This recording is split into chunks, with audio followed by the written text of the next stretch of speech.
So when I started, I was 16. I was on the journey of survival. Yes. And then as I grew out of that and found my foundation, I finally found that as I was working with women, predominantly women, which are majority of my clients, started seeing that a lot of women were sharing stories about, their personal journeys. The women that I was seeing had strengths that I desired, were going through abandonment issues that I also was going through and that I was facing. So as I worked through that, I started channeling and putting that henna and thinking of henna as a tool, as a medium. And that's when it really started developing into that self-care, self-worth method or modality.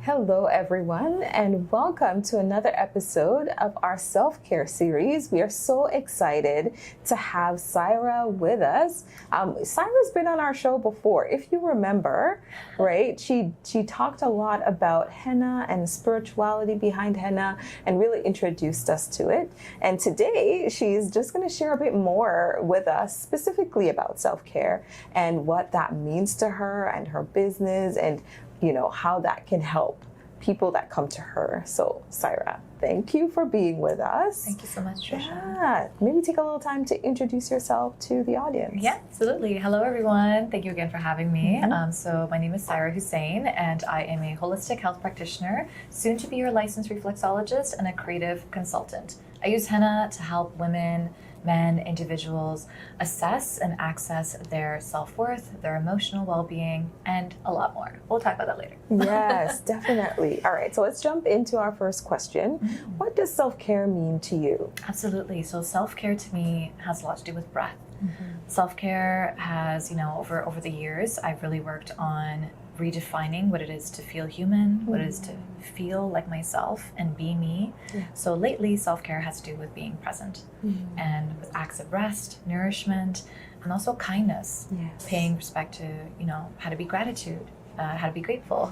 And also a lot of it has to do with just reclaiming who I am as a woman, but also aside from all the titles, reclaiming who it is and what it means to be me. And who is Saira? Who is Saira with love, who is Saira with fear, and who is Saira with strength. So kind of going through that cycle at the moment. So it's like creating this sense of identity and wanting to be centered in who you are as a person, and then that gives you opportunity to think, okay, what does Saira need? Yes, absolutely. What do I need? How do I take care of me? I love that. And the truth is, a lot of times we're so not centered in who we are because we don't know who we are. And then how do you know how to take care of yourself if you don't know who you are? So absolutely. I love that. Foundation of identity in your self-care practice. And there's a lot of questions, I think, right, Tricia? There's so many ways of life, our transitions. There's also a lot of cultural expectations, which we also talked about in the last show as well. And I think there's been a lot of turmoil, a lot of us as extroverts, because we're extroverts. I am an introverted extrovert, where my business has a lot to do with my identity. And so when I'm really busy, I don't get the time, or I feel like I cannot have that time because my business is my baby, it's my priority. We don't have children at the moment, so it's all that I have at the moment with my family. And so now as I'm going back into this kind of finding my nest again, finding my home, I'm connecting to so much of my womb energy and who I am as, emotionally, creatively, abundantly, and what it is that instead of giving to others, I can give to myself. Yes, definitely. I love that. So you're thinking about, okay, where am I at in this moment, in this life? What, can I give to the world, and from the place that I'm, in at the moment? And I like that. Because the truth is, sometimes we don't like where we're at, but then that place can then help us to give so much to the world. Yes, and it's really scary. Oh yeah, definitely. All right. Okay, so you started talking a little bit about your business, right? So tell us a little bit about, how that started and, how it even ties into self-care. Yeah, absolutely. So when I started, I was 16. I was on the journey of survival.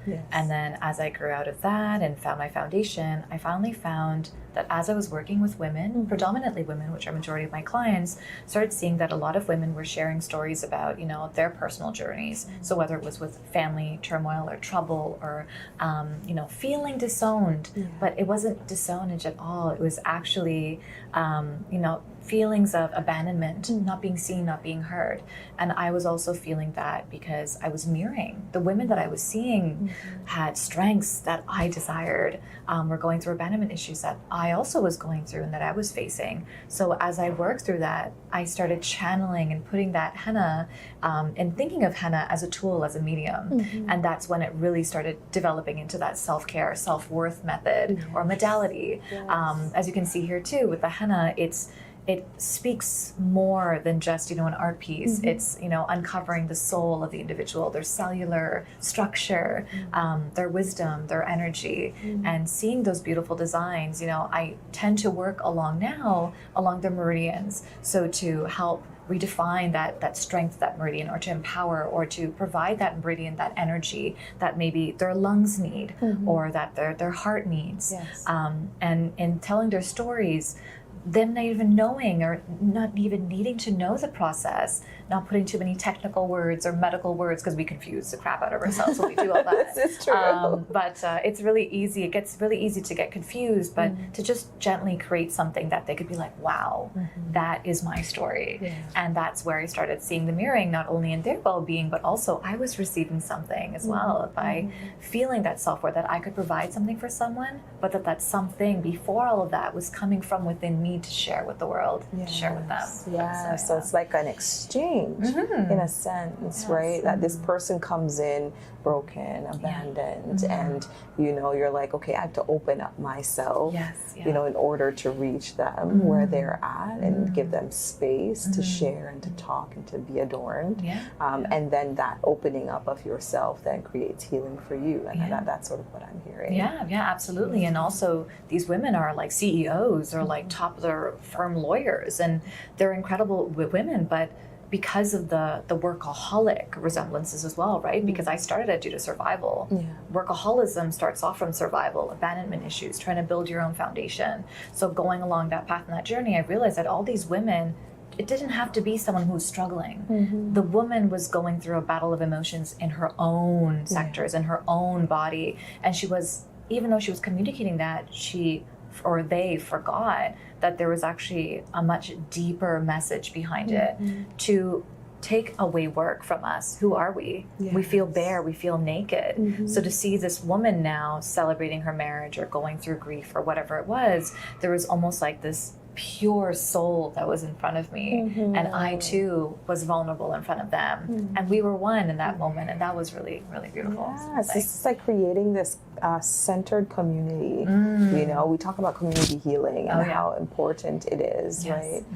And the truth is, people can't get to that place of like removing that facade, like you said, where work is sort of the face of who they are and the identity of the person, until they feel a sense of trust and care, and they feel like that other person is going to really be there for them and hold them, right? And so it's just beautiful what you're saying there. And it feels so easy, right? Like when you start sharing your stories, it's like, oh yeah, I familiarized with that territory or that story, and that happened to me too, right? So it becomes really powerful when you start knowing, because growing up in Canada, I was born in Hamilton, where we talked about diversity and not feeling included. And again, these stories keep coming and keep coming, but I always used to blame Canada for being this way, but it was me who was unable to see me and my gifts, or the cultures and the communities and their gifts, because we'd always be like, oh, we're repressed because of our culture, we're done this, but what about the beauties, the Ayurveda, the henna, the earth, the root, all of that information. So now to really cherish it and to make it into my own thing and bring it to the world in a beautiful gift. Yes, definitely. All right. Well, I really appreciate you sharing just a little bit of, what you do with us. And I guess the last question has to do with, how can people, find you to be able to like practice and do the actual self-care work with you? What does that look like? Absolutely. So I have a website. It's breathofhenna.com, and they can just connect with me there. And also, if you are looking for an alternative modality, we can also add on reflexology. You can add on chakra clearing or grounding. Again, you did have a beautiful lymphatic drainage massage. That was really good. Wish it went longer a little bit, but we did enjoy that. So everything's on my website. And again, in 2023, February is my birthday, February 5th. I'm actually launching a whole new line of services. Nice. So everything will be accessible. You can just book a group calendar. You can go on my Instagram, Breath of Henna. You can click on the link, book your calendar date, and you can select what service you'd like. Wonderful. And it's that easy. Yeah, I know. It sounds like it's going to be even more accessible. Yes. So Yeah. if you are in the greater Toronto area, you know, Saira would be a great person I do for you travel to as well. Wonderful.